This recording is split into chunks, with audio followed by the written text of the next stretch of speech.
Okay, we have the model now, so we are seeking that point Q, which is the convergence of all of the external loads. So a line through here, which is the resultant of the two north-south loads, and then a line, I think I have that point here, yep, that will find us point Q, so let's just do the intersect of this and that is point Q, so we'll label that, we'll just call that Q, that's fine. So now the other thing that is super important and somewhat perhaps mysterious is that this is actually the pin. Excuse me, that's the roller. So I have some force. I don't know the magnitude of this force, but I do know that the direction has to be pure north-south. That's a roller. I mean, it's not a roller, it's a diagonal brace, but we're calling it a roller for purposes of doing the 2D statics. So I call this 2.5D statics in the presentation, and I think that makes a lot of sense because the height matters in this problem when you get to the diagonal braces, but it doesn't matter at all when you're finding these pins forces or the roller forces. So again, I don't know the magnitude of any of these three, but I do know the directions, and I'm guessing that they're going to look this way. So zooming out now, that line here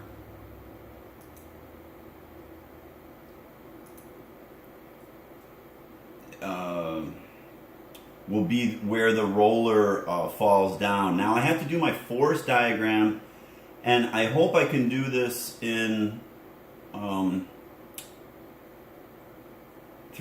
for you. I think I can. Let's see. So I want a plane through 3 points. It doesn't matter which one. So I'll take this as a plane here, and now I have this plane, and I'm going to put my force diagram on that plane somewhere. I'm going to hide the plane now. I'm going to hide that plane. And now I will draw a line that will sit on that plane. So that was it was nice to establish that plane. Now I can do my sphere. Let me move this over here so I don't have to. Now I'm going to do a sphere magnitude F1 plus F2. Those are my going northward loads. So again, parenthesis F1 plus F2, all of that over the force scale. I'm going to spin this around the other way so you see that dot. Okay, good.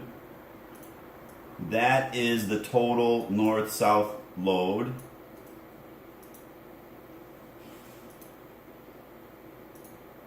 And now the east-west load will be F3, right? F3 was our 400.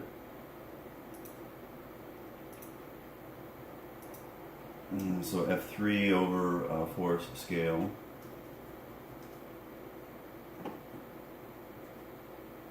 And then I can hide that. Hide all my lines at this point. Little F3 here, and then the resultant. And the resultant, you can capture it, or you could just say, I just need the slope of it, which is actually more important. So this resultant is going to pass through Q.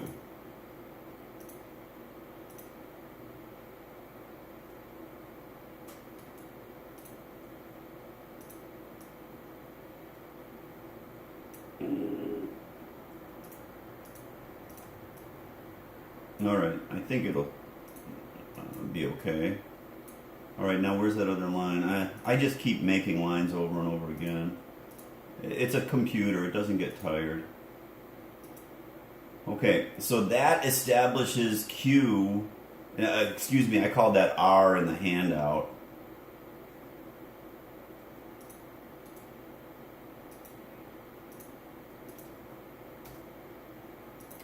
And now, I'll say it one more time. I don't know the magnitude of this roller force, but I know the direction. I know the magnitude and direction of all of the external loads, F1, F2, F3. That's the direction is this line here that passes through Q. Now, these two guys, I don't know anything about them, right? I don't know their magnitude but I do know the direction of these two, but I don't know the direction of the resultant. Let me repeat that. I don't know the direction of the resultant of those two forces. The only thing I do know is that that resultant passes through this point.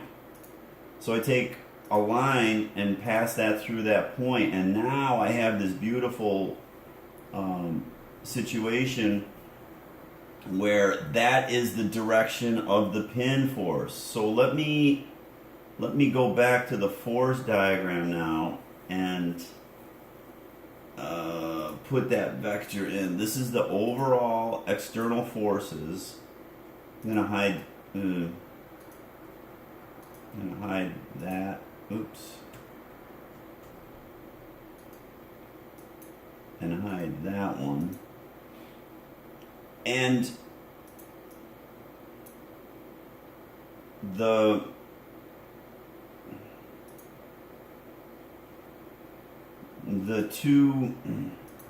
two net reactions. Why do I say two? The roller is one, the pin is the second. The pin has this slope, and it doesn't matter whether you start at the beginning or the end. And the roller has this slope. Let me just prove to you that it doesn't matter whether you go to the beginning or the end. I could say the pin has this slope and the roller has this slope. And you get the exact same thing. You could see that was the exact same thing. So I'm going to zoom in here. This is... Now think about this for a little bit. It's not super duper hard. Which one is the roller of these two? Of these two, which one is the roller? Well, it's got to be this one. I'll make it in purple or something so you see it. That's the force in the roller. This is the force in the pin.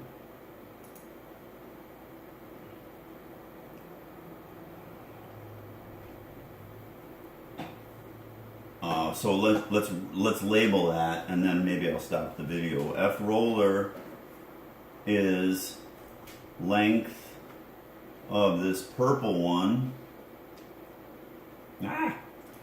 Didn't hyperlink to me. So where's the purple one? Is that V? No. It's the purple one, this one. So it's nice to change the colors a little bit so you can do this. W2 times the force scale. And that, I got 780.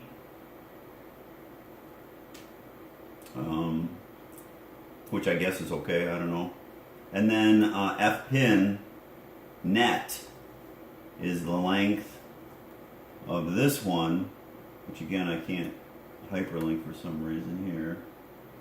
So I'm guessing, no, it's A2 perhaps? Yeah, okay, A2.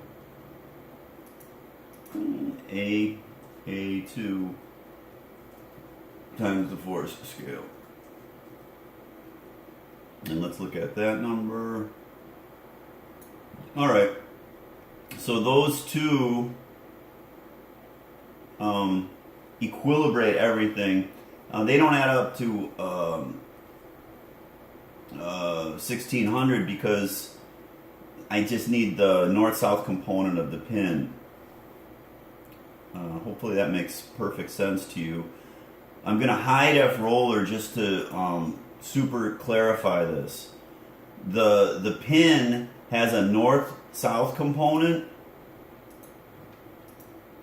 and the pin has an east-west component.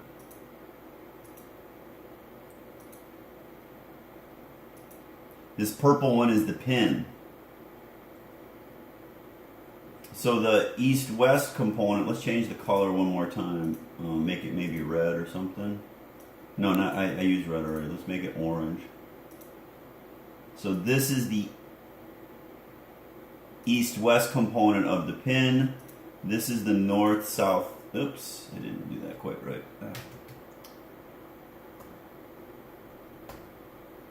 This is the north-south component. Oh shoot, I lost the east-west. Okay, there's the east-west. There's the north-south. Just focusing on the pin. And then all we have to do is deconstruct or decompose that, which is a great image because I'm a songwriter. I don't know if you guys knew that. And old songwriters never die. They just decompose. So F pin east-west is the length of this orange one. I probably should have changed the color of that. I can't tell what's orange anymore. Is that orange? No. The length of that one and the north-south force is the length of that one. I'll take a break and then come back to it.